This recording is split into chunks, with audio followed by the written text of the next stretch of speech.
Alright guys, it's time to do my lift. I got a 4-inch rough country lift for my 95 Wrangler. Picked it up on Amazon for about, I think it's about $4.50, thereabouts. Came packaged in this really nice box.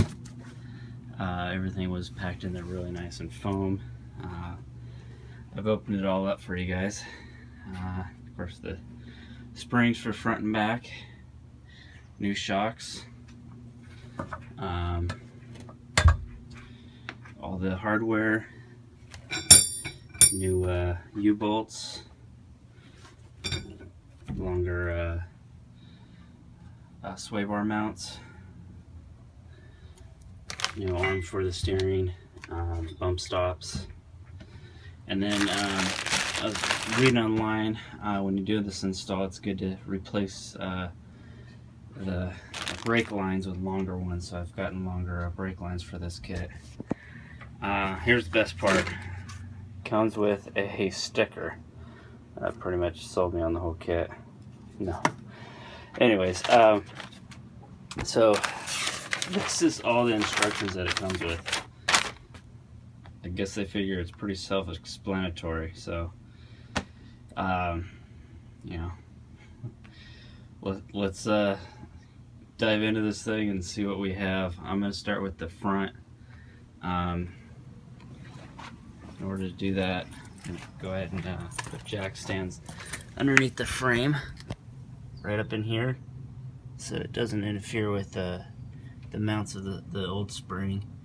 I'm going to lift it up just enough to get the weight off those bolts. Should be able to do all this with the tires on. If it comes down to it, I will pull the tires off. Wind up jacking it up maybe 2 or 3 inches just to get the weight off the tires. And go from there. For the springs, you're going to be using the 8010s for the fronts and the 8011s for the backs. Okay, 8011s have this spacer here. It's a little wedge to wedge up your rear end the right angle. So that's a little spacer. The big side will be going towards the front of the vehicle. The reason for that is to change the pinion angle so it actually matches up with the vehicle better. If you did it the opposite direction, it would actually tilt it down when you want to tilt it up. Okay, so then we're going to take 1 bump stop for the front, 2 bump stops for the front, and then 4 of these guys for the fronts, and the 2 front shocks, and then a handful of bolts, which are right here, and that is, they don't say a bag code on it except for a half bag, so those would be for the fronts. Okay, so next we're going to be removing the sway bar mounts, and we're going to be taking that bolt off down at the bottom, just a 3/4, and then this top bolt off up here. Now you got a pin holding this top bolt on. Once you pull that, then you can use a 3/4 inch socket or ratchet wrench on this. So we'll be pulling that out, and then after that we'll be removing these 4 perch plates. Bolts, those guys on both sides. Okay, so let's get those things loose. Alright guys, so this top sway bar mount is actually pressed in. It's got a angle bolt in there pressed into the actual sway bar. So you're going to need to get a set of bearing pullers and wrap it around this side and put the pressure point here to push it out. So this is what I was talking about by setting up the bearing puller. So you got your pressure point on the bolt there. You got the 2 hooks on the sway bar. Just keep going. Eventually it's just going to pop and fly out of there. So I recommend wearing some safety glasses when you do this. Alright guys, so I got this perch off. Okay, went ahead and put my jack underneath the axle, lifted it up about 1/2 inch so all the weight's off of this spring now. Now I'm going to take the front and back bolts off the spring, install the new one, and then drop the axle back down on it. Alright, so we got the old one out. One thing to make sure is The bigger diameter goes towards the back, and the smaller diameter goes up in the front.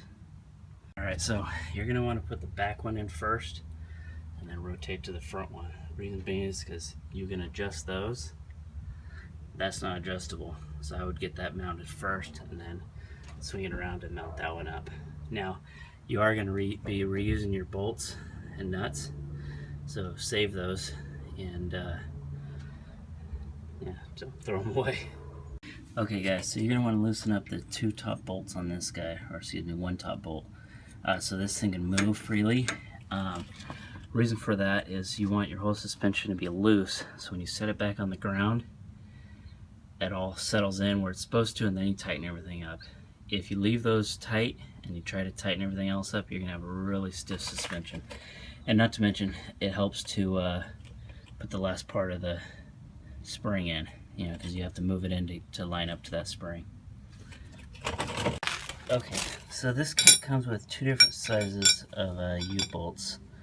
Reason being is because you need a bigger one to go over this, and then the smaller one to go over this. So make sure you don't try to pound the smaller one onto this. Find the 2 bigger ones, and they'll go right over this. And there's only 2 in the package. 2 for the front, that's it. Okay guys, so we're putting the U-bolts back on. Make sure this plate's here, hole pointing towards the brakes.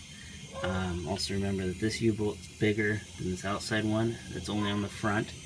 Okay, and the torque settings for those bolts down there are 90 foot-pounds. So go ahead and get your torque wrench out, set it to 90 foot-pounds. I don't know if you can see that. Let's see, yeah, 90 foot-pounds.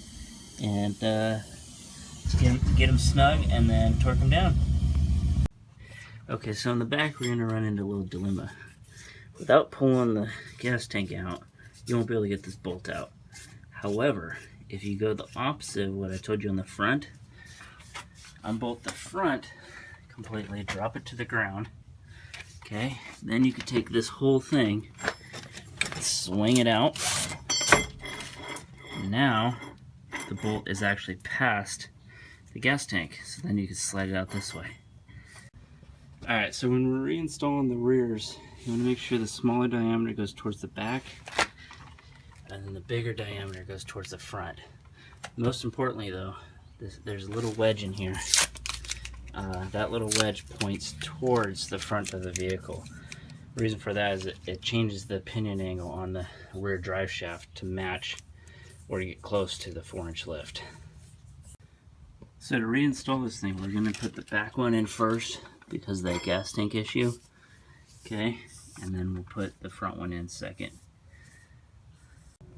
Alright, so those of you that are installing this by yourself, you're going to need to put a jack underneath the rear of the spring to get these shackles to push all the way forward to allow you to line up this hole. If you don't do that, this hole will actually be way over here and you'll never get it lined up. Alright guys, so I got the vehicle back on the ground. I'm going to go through and make sure all these are tight, front and back. Wheels are tight, shocks are tight, I know that. And then I'm going to get in there and replace the brake line for a longer one.